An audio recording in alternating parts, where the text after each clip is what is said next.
So there are a lot of changes in the recent Unearthed Arcana, specifically to like the Warlock, the Sorcerer. For the Warlock, there have been big changes to like spell progression, to the identity of the Warlock, to what you call the baby pact. Like, what was the design intent for all the changes to the Warlock? One of the main things we wanted to address with the Warlock is over the last 8 years, we have gotten the feedback consistently that people feel too constrained with the number of spell slots they have, and also having a recharge mechanic, the short rest, that most classes don't rely on for their core resource.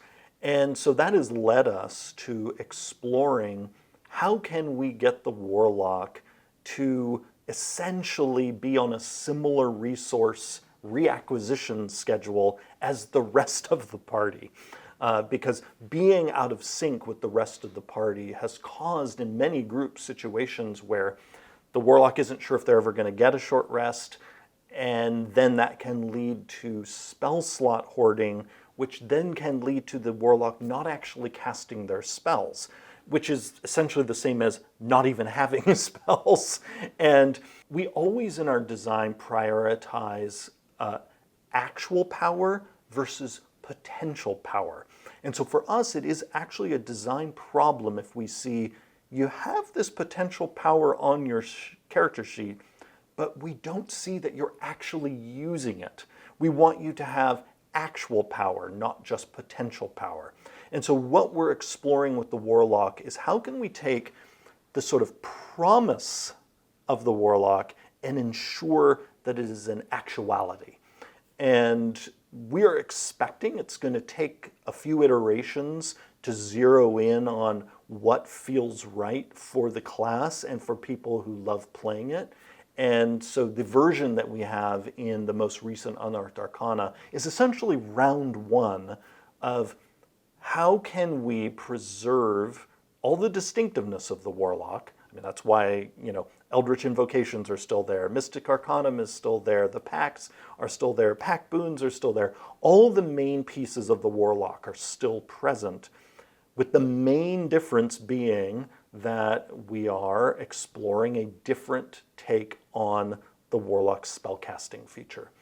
And we are very open to where, this might lead. This is one of the places where we have not determined the specific shape that the Warlock spellcasting will have in the final design. That's why we have the Unearthed Arcana process. The main thing we have determined is we will, whatever form it ends up in, solve for that issue of many Warlocks having a lot of potential power but not actual power. We want, again, potential to turn into actuality, where Warlocks don't feel like they have to hoard their spell slots. But the thing is we also have to do this without making the Warlock overpowered. Because, of course, one of the easiest ways to make sure Warlocks always have spell slots is just you always get them back at the start of each, each combat or something. Like, that's not on the table because we don't want to create a situation where suddenly the class is wildly overpowered. So it's really about us navigating how can we get the Warlock where it needs to go so that it retains its core identity, but again, there isn't this undue sense of resource constraint on spell slots. But without that resource constraint, this has obviously affected the spell progression. Mm-hmm. Like, things are not so immediate for the Warlock. Right. So how you balance that out? Like, why can't we have all of it? So the Warlock, because it has such a wonderful array of distinctive parts, is a really fun balancing act from a design standpoint. So we looked initially at the playtest version of the Warlock having a full spell progression like a sorcerer or a wizard. That would have kept the Warlock on the same slot advancement schedule that they're on in the 2014 books. But the problem there, and the reason why we didn't lead with that in the playtesting, is that would then necessitate us pulling way back on the number of Eldritch Invocations the Warlock gets, and other toys. Because one of the reasons why the Warlock gets all these other toys is precisely because they have far fewer spell slots to play with than sorcerers and wizards do. So there is give and take. We could give them the exact same progression as a sorcerer or a wizard with the same number of slots, but again, that would then require us giving you very few Eldritch Invocations. Now, another direction we have considered is have the progression be similar in terms of when the slots, you get higher level slots, be like what it was in 2014, but not give you as many slots as the sorcerer and the wizard. So you could almost imagine the kind of progression in terms of number of slots that paladins and rangers have, and that's in the current playtest warlock, but actually those slots bumping up at a different rate. So we are still open to the warlock having a spellcasting feature that is unlike anybody else's. But we wanted to see in this initial playtest, how do people feel about us adopting the game's already well-established hybrid spellcaster progression? Because the Warlock, it turns out behind the curtain, is a hybrid spellcaster just like the Ranger and the Paladin. Right. And Pact Magic, the way we designed it, was sort of a way to make the Warlock feel different, but in terms of sort of core structure, the Warlock sort of under the hood is very similar to them. But again, with this key difference of that small pool of spell slots advancing in level faster than the Paladin and the Ranger's spell slots advance. So, short form is, we are open to going in many directions with the Warlock, with specifically the spellcasting feature, as long as we address that undue resource constraint on the spell slots, and as long as whatever we do doesn't blow up the rest of the class. Right. Because, again, that's the main reason we didn't just give the Warlock the same spellcasting progression as the Sorcerer and the Wizard, because that would have done tremendous damage to how Warlocks interact with Eldritch Invocations, for example. Because, again, the number of Eldritch Invocations is as high as it is precisely because the Warlock does not get the progression of a Wizard or a Sorcerer. Bringing us to specifically how the Sorcerer is presented in the most recent UA, what were some of the design changes that you went about, and why, especially when it comes to like meta magic and like the cost and what they do? Well, why were those changes there? So we examined each meta magic option and not only wanted to make sure that it was delivering the right amount of power for the number of sorcery points it cost, and we wanted to incorporate in feedback we've seen from the community over the last 8 years. And some of that feedback came in 2021 when we did the big Players Handbook survey, and we got a lot of feedback on every class feature in the game, and that included every meta magic option.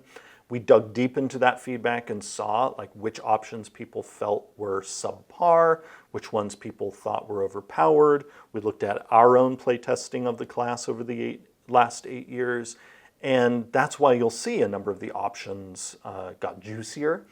That's why there are point cost changes, and that's also why, as we note in the design note, that's why Twin Spell changed, because all of our internal metrics as well as playtest feedback we saw showed that it was too powerful. And we changed it so that it could still be in the game, but play nice with the rest of the system. Twin Spell is a hard thing for a sorcerer not to be using, yeah, for sure. It's definitely an indication that it's rather powerful. Were there any other examples of like the point changes or things that were adjusted that stand out to you? Again, all throughout, we were looking for ways to make sure things were balanced and also more fun to use. So, like, we made careful spells so that it was more generous, because some of the feedback we got was that it, while useful, still felt a little hard to use because the people you're trying to protect could still be hurt, and so we took that feedback seriously, and we thought, we absolutely, for this sorcery point cost, can make careful spell even more careful, and really it's just an example of us not only going through the playtest feedback painstakingly, but also it's an outgrowth of our constant playing and DMing of the game and seeing places where, we could give more here. And then again, Twin Spell is the rare case where we needed to really dial down the volume because if we were to have kept Twin Spell in its old form, and this is in the design note in the Unearthed Arcana, the sorcery point cost, if it actually reflected the power of that option, would have to be extremely high because you were essentially getting the effect of quickened spell and also the effect of trading in sorcery points for a spell slot and getting all of that for a discount. And so we needed to get that so that it was not going to be a disruptive option. One of the things I love about where we landed in the current playtest version of Twin Spell is the new version made it so that we could remove any of the targeting constraints that were on the previous version. And so if people have ever, you've been in those situations where the table is wondering, can this spell be twinned? Can that spell be twinned? You never have to, with this current playtest version, you never have to ask or answer that question because it works on any spell that has a casting time of 1 action that the sorcerer can cast. Yes, this has come up a few times for myself as well. There have been some questions about Sorcerer's Burst, which is a cantrip very specific to sorcerers. Obviously, it does some damage. Some people have wondered, well, how much damage does this do relative to another core ability like Eldritch Blast? So it's a great question, and there are 2 main pieces to my answer. One is, through this playtest process, we will, through playtesting and our internal development process, all together figure out where exactly Sorcerer's Burst damage should land.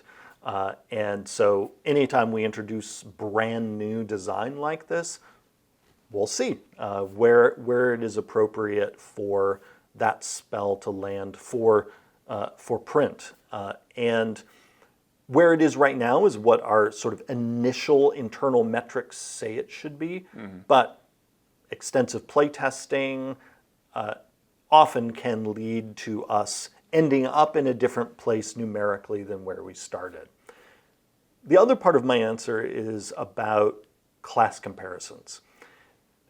One critical thing to remember about the classes in our game is they are designed asymmetrically, and they get their power from different places. This is especially the case now given the comparison you brought up between Eldritch Blast and Sorcerer's Burst, especially the case now that we are exploring certain cantrips and spells of first level and higher being class specific. Because what that means is we can tune the spell to be have the right output for the class that it belongs to. And so in this case in particular, Eldritch Blast is, in terms of damage, intentionally the best damaging cantrip in the game. And that is connected to the fact that Warlocks have very few spell slots. So the Eldritch Blast is a part of the environment of the Warlock class.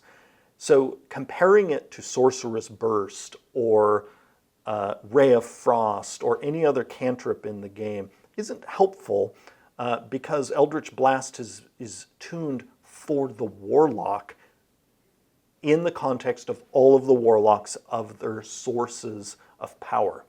The Sorcerer has simply more spell slots than the Warlock does. And the Sorcerer not only will be able to cast, in the current playtest, higher level spells before the Warlock can, but then also more of them than the Warlock can.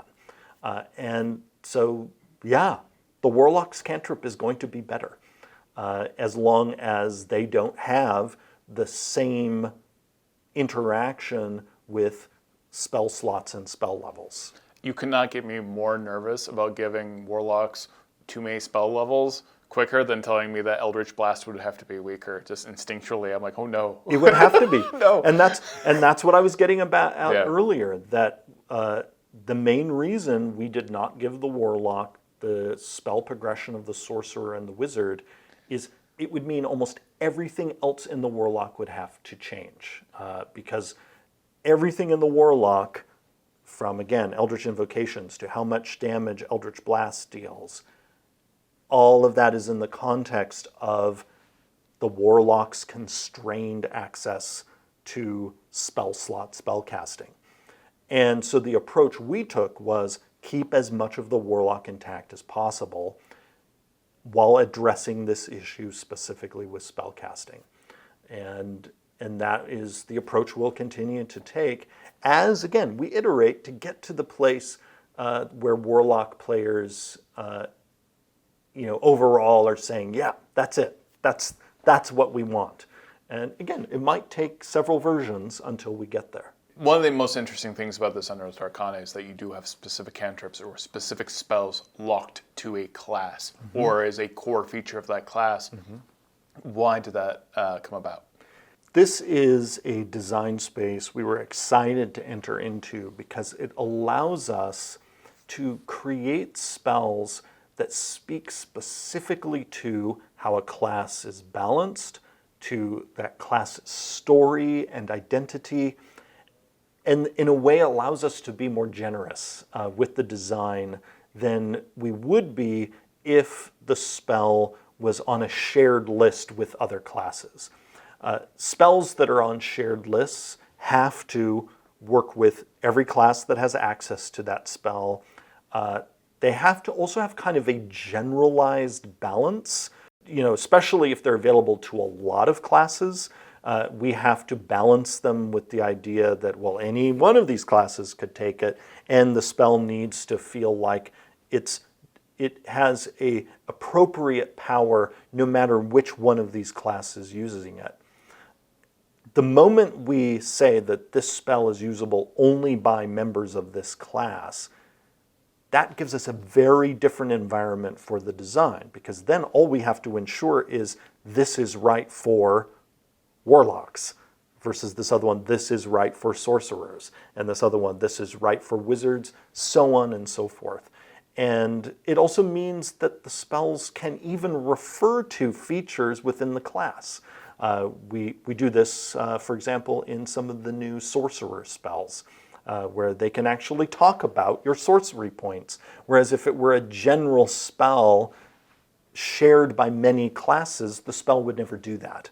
It wouldn't be able to interact with this piece of your class that only your class has. And so again, it allows us to do sort of more bespoke spell design that is about a particular class's fantasy. So we have a variety of epic boons. Is there, I know that you have difficulty choosing amongst your babies, but is there specifically an epic boon? I love them all. Is there an epic boon that you yourself are most excited for its inclusion, or one that you've noticed other people are more excited for? Oh, I really don't have a favorite. I am simply excited about taking the epic boons that in the 2014 rulebooks were in the Dungeon Master's Guide and making those not only more epic, but easier for players to get their hands on them. To really create this sense that when you hit 20th level and you get one of these epic boons, if you decide to keep playing at 20th level, you can start having this progression of getting more and more of these and just getting more and more epic. And the thing is, depending on my mood as a player in any given time, I will vary on what's singing to me on a particular day, because sometimes I am drawn to a simple, straightforward, impactful option, as a player. Like, just give me an option that gives me a bunch of damage resistance, and I'm going to have a character who just will feel, really hard to scratch. But then another day I might be in the mood for really interesting tactical options, and I might be drawn in that case to something that lets me teleport a bunch because of the tactical shenanigans that are sometimes possible with a lot of teleporting. A lot of D&D players are interested in higher level play. Why did you choose Epic Boons as a way to explore that space? So Epic Boons were already with us in the 2014 rules, but what we saw is that many groups either didn't know they were in the Dungeon Master's Guide, or because they were behind essentially the DM permission screen, it felt like an option over there. When really our original intent with the Epic Boons was that if people decided to play at 20th level for a while, they were going to get to start digging into that fun pool of options. And so we saw over the last 8 years that intention was not being played out. And we really wanted people to feel like if you want to keep playing at 20, you can. And so we have often found that the best way for people to realize there's this whole other pathway you can go down is for us to preview for you as a player a bit of that pathway. And so we see 20th level now with you getting to select one of these feats as that's a preview. And also will be exciting in itself for your very first epic boon and your experience as a 20th level character. But then it also, in addition to just being fun in itself, is giving you a sense of, oh, and there's more. It's a very similar principle to why we wanted to incorporate a feat into backgrounds. Because in addition to us wanting backgrounds to have more mechanical weight for your character as you construct your character's origin, we also wanted to give you a taste of what feats are like. Because we know that less than half of groups use feats, but we also know, looking at feedback over the last 8 years, that a lot of people are feat curious. And again, this is one of those places where we felt we need to give you at least one so that you can see what it's like. And then you can decide if you want to keep going down that pathway, or if you're like, you know what, I'm good with my ability score increase and I'm going to stick with that. And so really we feel it's a way to, give you a bit better of a tutorial on what are your options when you're making a D&D character. And so again, you can see that at first level in the playtest and at 20th level of us feeling we need to give you a taste so that you can then decide how much of that delicious cake you want to eat. For the Draconic Sorcerer bloodline, very specifically, we mentioned always on wings, being able to fly all the time. Obviously, there are species within D&D, like there are Kokra that can fly all the time. Why is fly, as an ability, contentious? It's an interesting problem for dungeon masters. It's a very powerful ability. Can you explain why the Draconic Sorcerer doesn't get to have wings on all the time? So there are two main reasons why in the current playtest the wings are not permanent. And one of those is connected to the fact that the feature that gives the wings is lower level than it was in the 2014 books. And so anytime that in a playtest we've lowered the levels of things, that has necessitated in some cases making them less powerful. It is likely the next time we release a version of Draconic Sorcery that feature will be back up at the higher level that it was at before, which then allows us to be a bit more generous. So part of what's just going on is it became a lower level feature and therefore the power of the feature changed. The other piece is we are experimenting with connecting it to Sorcery Incarnate and seeing how people like that and determining if that's fertile ground for us to, farm within the Sorcerer and potentially other classes when it comes to combining features with spells that you're getting through other features. So I'm expecting we're going to see one or two other versions in the playtest process of that very feature. And specifically to feats, I think there is, some people miss having some of those feats that gave you like a -5 to hit, and then you had that 10 plus damage. Why were those not included in this UA? So we included those in a previous Unearthed Arcana, and those feats, the satisfaction scores were solid. Yeah. But we have definitely been paying attention to conversation online about those feats and their role in the game. So really the short answer is those feats weren't the focus of the most recent Unearthed Arcana. It's also really important to separate in one's mind those feats from our classes. Right. Because I've seen some conversation that certain classes rely on those feats for their viability. And the thing to remember whenever having those conversations is a majority, it's not a huge majority, but it is, technically a majority of groups that don't use feats. Other than the feat the previous ability score improvement, which has now become a feat, more than half the groups out there are not using those feats and enjoying the classes that some people say must have those feats to be viable. So I just want to make sure we level set that the classes and the feats are not the same thing. However, we take very seriously the feedback that those feats are important to the people who play those classes and also use those feats. And so we will continue to explore the form that those feats are going to take in the 2024 rulebooks in this playtest process. So they've already appeared in the UA series, and they will appear again as we incorporate in feedback that we've received.